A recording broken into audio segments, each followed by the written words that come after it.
प्रणाम दैत्य माता। हमारे लिए क्या आज्ञा है माता? मूर्ख सिंधु, दैत्य माता दिति को अपमानित करके तूने भयानक भूल की थी।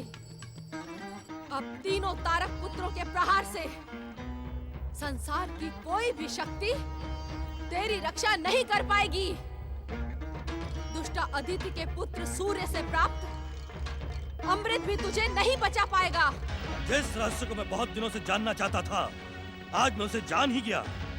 आज मुझे पता चला कि वीर दैत्य जाति संसार पर अपना अधिकार स्थायी क्यों नहीं रख पाती। वीर दैत्य जाति की पराजय का कारण तू है मूर्खा।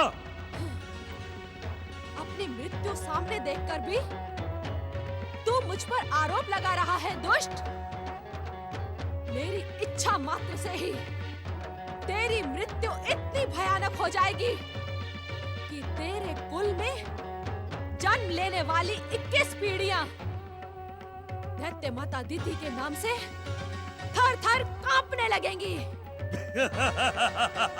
परंतु मेरे विकराल प्रहार से तेरे कुल में जन्म लेने वाली 21 पीढ़ियां विकलांग और मंद बुद्धि होकर जन्म लेंगी। अरे मूर्खा, सच तो यह है कि वीर दैत्य जाति आज तक तेरे ही कारण पराजित होती रही है। तेरा क्रोध ये नहीं देखता कि वो किससे टकराने जा रहा है। अभिमान न कर मूर्ख। हमारे प्रहार तुझे क्षण मात्र में यमलोक पहुंचा देंगे। हमारी वरदानी शक्ति तुझे मसल कर रख देगी। हम स्वयंभू सम्राट तारकासुर के पुत्र हैं, जिनका नाम सुनने मात्र से संसार की शुभ शक्तियां थर थर कांपती थी। परंतु तुम्हारा भगा पिता भी इसी दुष्टा के प्रतिशोध की ज्वाला में भस्म हो गया था। तुम भी जीवित नहीं बचोगे। क्या तुम्हें मेरी भयानक विध्वंसक शक्ति का ज्ञान नहीं? क्या तुम ये नहीं जानते कि मुझे देखकर स्वर्ग सम्राट इंद्र भी स्वर्ग छोड़कर कायरों की भांति भाग गया था? देखते क्या हो, प्रहार करो। प्रहार करने तक तो मैं तुम तीनों को दैत्य मानकर क्षमा कर रहा हूँ, परंतु प्रहार करने के बाद मैं तुम तीनों के साथ शत्रु के समान व्यवहार करूंगा। व्यवहार तो तब करोगे दुष्ट, जब तुम हमारे प्रहारों से जीवित बचोगे। प्रहार!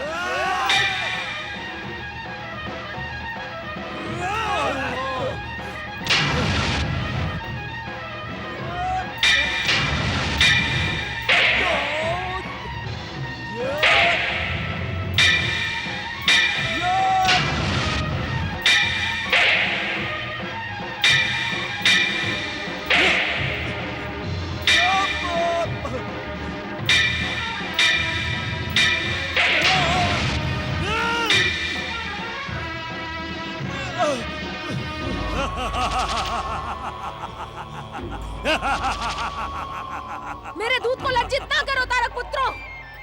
इस दुष्ट को शीघ्र मृत्यु दंड दो, शीघ्र। दुष्टा, तारक पुत्रों का वध करने से पहले मैं तेरा वध करूंगा। हाँ। अब तू मेरे प्रहार से जीवित नहीं बचेगी।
तुम तीनों को मेरी शक्ति का ज्ञान हो गया होगा मूर्ख तारक पुत्रों।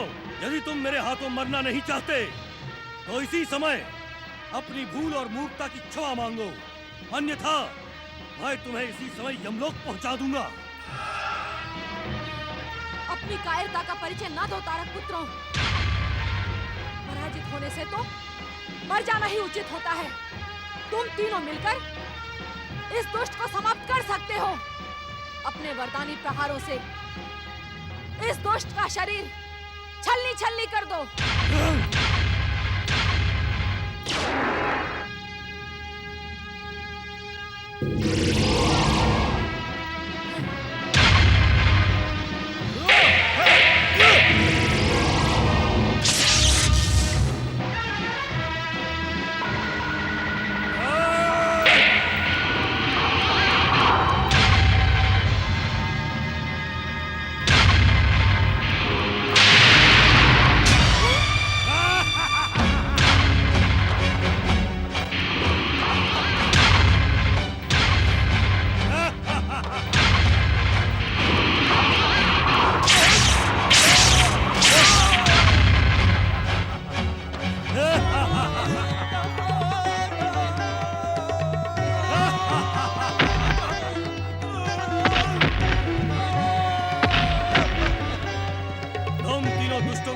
समाप्त कर देना वरदानी सिंधु के लिए चुटकियों का खेल है, परंतु मैं तुम्हें जीवन दान देता हूँ।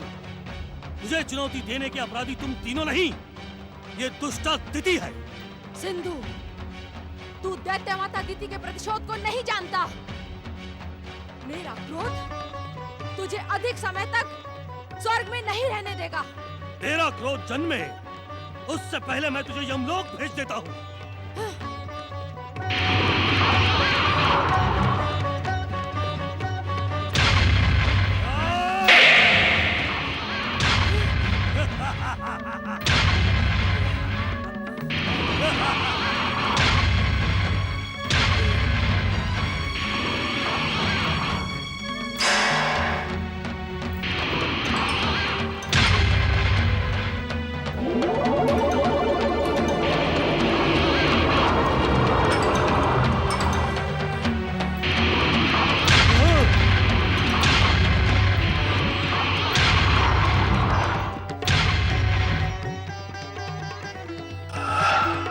ये नहीं समझ पा रहा हूँ कि गौरीपुत्र श्री गणेश इन दुष्टों के जीवन की रक्षा क्यों कर रहे हैं। ये आपस में लड़कर ही मर जाएं तो संसार में शांति होगी। संसार में नहीं देवराज, आपके हृदय में।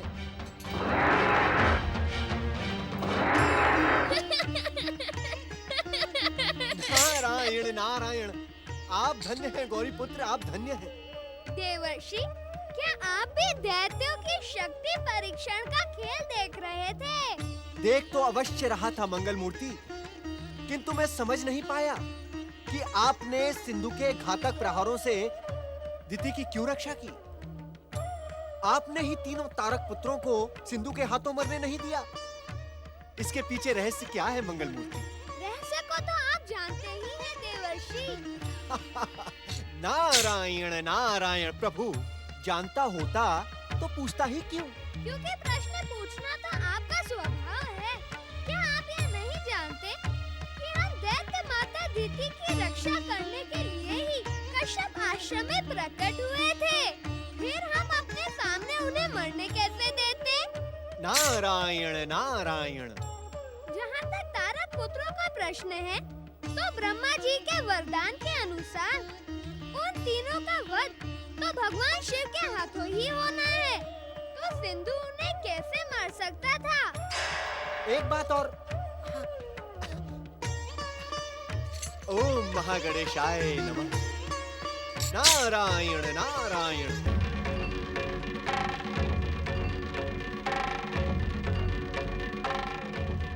तुम तीनों की कायरता देखकर मेरा मन करता है कि मैं अपने हाथों से तुम तीनों का वध कर दूं। स्वयंभू सम्राट तारकासुर ने उस राक्षसनी शांबुकी के साथ विवाह करके भयानक भूल की थी। उसी के कारण तुम तीनों कायर और निर्बल हो। क्या आपने हमें सिंधु दैत्य के हाथों मरवाने के लिए बुलवाया था दैत्य माता? आज यदि ब्रह्मा जी का वरदान हमारी रक्षा नहीं करता तो हम सिंधु के क्रोध से अकारण ही मारे जाते। आप जानती हैं दैत्य माता, हमें स्वर्ग में तनिक भी रुचि नहीं है। हम अपने त्रिपुरों में सुखी और शांत थे। सच सच बताइए, आपने हमें यहाँ बुलाकर हमारी ऐसी भयानक दुर्दशा क्यों करवाई? मैंने तुम तीनों को यहाँ नहीं बुलाया। तुम तीनों उस गजमुख की इच्छा से यहाँ आए हो। परंतु उस राक्षसी शाम्बुकी ने तुम्हारे भीतर जो कायरता भर दी है, आज उसका प्रमाण मैंने अपनी आंखों से देखा। हमारी माता को दोष देने की भूल ना करें आप। पिताश्री की मृत्यु के पश्चात हमारा जन्म हुआ, परंतु हमारी महान माता शाम्बुकी ने एक क्षण के लिए भी पिताश्री का भाव खटकने नहीं दिया। उनके स्नेह और संस्कारों के कारण ही आज हम वरदानी, स्वर्णपुर, रजतपुर और लोहपुर के स्वामी हैं। उस राक्षसनी शाम्बुकी की मेरे सामने मिथ्या प्रशंसा ना करो।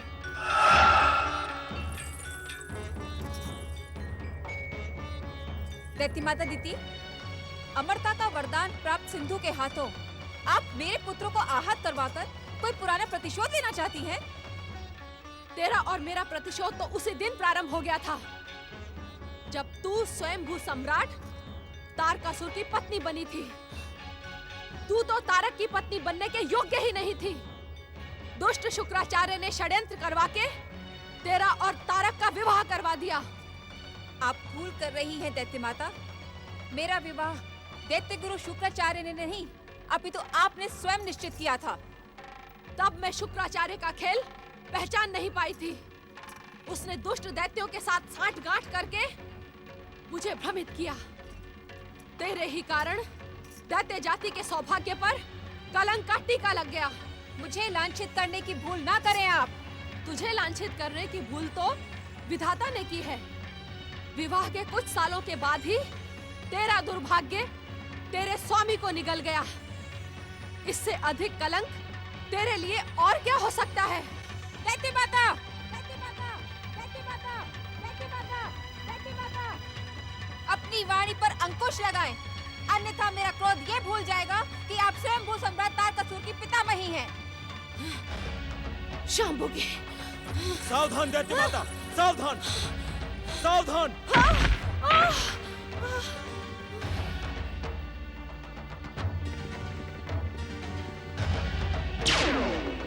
वरदानी तारक पुत्रों, दैत्य माता दीति तुम्हारी प्रपितामही है।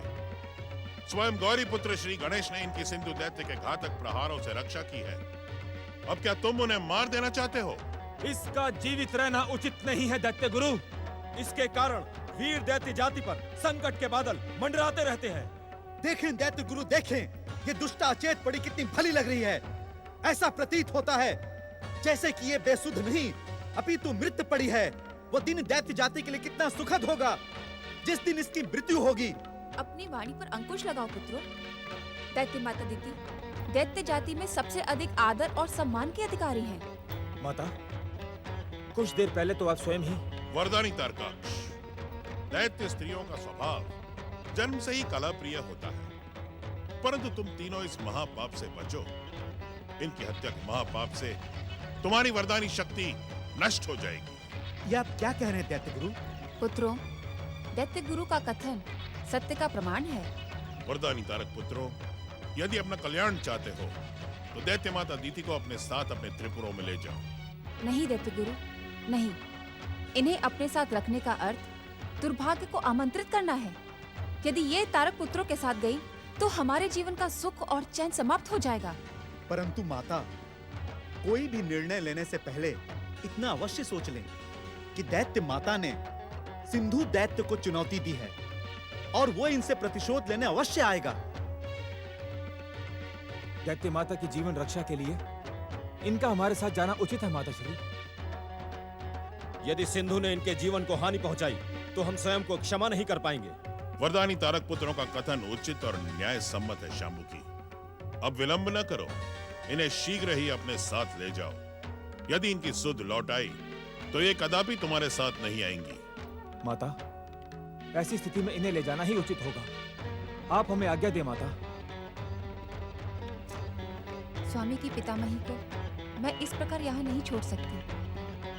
दैत्य गुरु के कथन का सम्मान करते हुए मैं तुम तीनों को आज्ञा देती हूँ कि इन्हें यहाँ से ले चलो।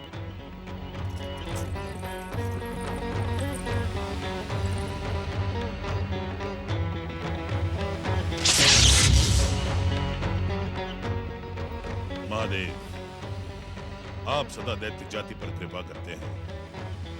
एक कृपा और करें देवादिदेव, दैत्य माता दीदी का क्रोध, प्रतिशोध और प्रतिरोध शांत हो जाए और इनके मन में आपके लिए भक्ति और प्रेम की भावना जन्म ले।